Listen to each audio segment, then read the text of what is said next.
అక్రమ నిర్మాణాల్ని వదిలే ప్రసక్తే లేదన్నారు ముఖ్యమంత్రి రేవంత్. ఎంత ఒత్తిడి ఉన్నా వెనక్కి తగ్గేది లేదని స్పష్టం చేశారు.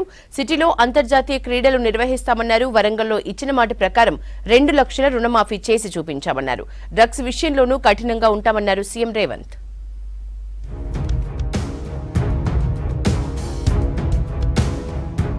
చెరువుల్లో అక్రమ నిర్మాణాల కూల్చివేతపై వెనక్కి తగ్గేదే లేదన్నారు సీఎం రేవంత్ రెడ్డి. కబ్జా చేసినోళ్లు ప్రభుత్వాన్ని శాసించే స్థాయిలో ఉండొచ్చని, అయినా ఎవ్వరినీ వదిలే ప్రసక్తే లేదన్నారు.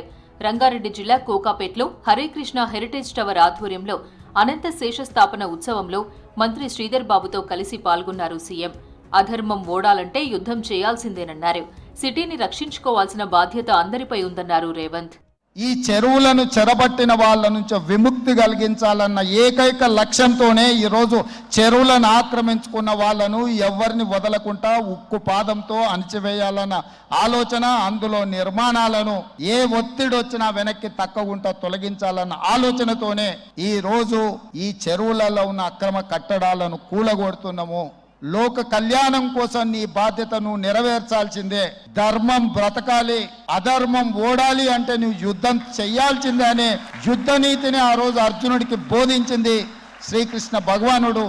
ఇవాళ ఆ శ్రీకృష్ణ భగవానుడి బోధనానుసారమే ఈ రోజు ఈ చెరువులను కాపాడే కార్యక్రమాన్ని నేను తీసుకుంటున్నాను. హైదరాబాద్ లో అంతర్జాతీయ క్రీడలు నిర్వహిస్తామన్నారు సీఎం రేవంత్ రెడ్డి. వచ్చే ఏడాదిలోగా స్పోర్ట్స్ యూనివర్సిటీ ప్రారంభిస్తామని చెప్పారు. నిఖత్ జరీన్, సిరాజ్ కు అన్ని రకాలుగా అండగా ఉన్నామన్నారు.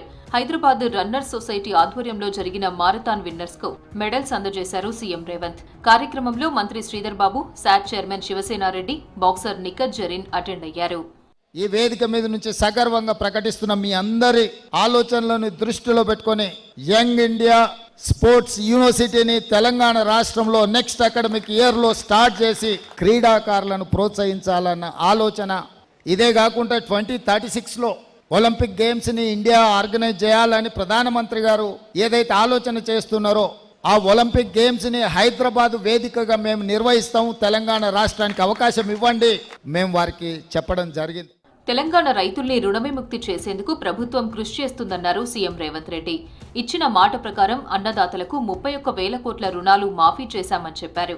గచ్చిబౌలిలోని శాంతి సరోవర్ క్యాంపస్లో బ్రహ్మకుమారీస్ శాంతి సరోవర్ ద్విదశాబ్ది ఉత్సవాల్లో సీఎం పాల్గొన్నారు. డ్రగ్స్ దేశాన్ని నాశనం చేస్తోందని, డ్రగ్స్ నుంచి యువతను రక్షించేందుకు చర్యలు చేపట్టామన్నారు సీఎం. గర్వంగా ఈ వేదిక మీద నుంచి చెప్పదలుచుకున్నాను, ప్రభుత్వం వచ్చిన 8 నెలల లోపే 31,000 కోట్ల రూపాయల రైతు రుణమాఫీ చేసిన ప్రభుత్వం ఈ దేశంలో ఉంది అంటే అది తెలంగాణ ప్రభుత్వం. తెలంగాణ రాష్ట్రంలో గంజాయి డ్రగ్స్ గురించి ఎవరైనా ఆలోచన చేయాలన్నా, నిద్రలో ఆలోచన చేయాలన్నా భయపడాల్సిన పరిస్థితులు కల్పిస్తాము అని చెప్పినాం. అందుకే Telangana anti narcotics bureau DGP cadre ఆఫీస్తోని వందలాది మంది అధికారులను కేటాయించి ఒక ప్రత్యేకమైన ఆర్గనైజేషన్ మొదలుపెట్టి ఈ గంజాయి మూలాలను, డ్రగ్స్ మూలాలను ఏరివేసే కార్యక్రమాన్ని తీసుకున్నాం. హైదరాబాద్ ను ఆధ్యాత్మిక నగరంగా తీర్చిదిద్దుతామన్నారు మంత్రులు శ్రీధర్ బాబు, తుమ్మల నాగేశ్వరరావు. త్వరలో సిటీలో ఐకానిక్ టవర్ ను నిర్మించబోతున్నామని తెలిపారు శ్రీధర్ బాబు. బ్రహ్మకుమారి సంస్థకు అన్ని విధాలా అండగా ఉంటామని చెప్పారు మంత్రులు. One of the iconic structure for the Hyderabad, Honorable Chief Minister said, and he was so emphatic in stating that in spite we being the technology capital of India, in spite we being the pharma capital of India, we would like to become the spiritual capital of India and the globe. So that is the spirit we are taking forward. With these few words, I would like to thank all the organizers over here who have invited us. Thank you one and all. ఈ సమాజంలో జరుగుతున్నటువంటి అవలక్షణాలు కానీ, అనాలోచితమైనటువంటి కార్యక్రమాలు కానీ, అనాగరికమైనటువంటి పద్ధతుల్ని ఎట్టి పరిస్థితుల్లో కూడా సాగనీయకుండా ఒక సమాజాన్ని, సంతోషమైనటువంటి సమాజాన్ని సృష్టించడానికి ఆ పరమాత్మ రేవంత్ రెడ్డి గారికి, ప్రభుత్వానికి శక్తినివ్వాలని.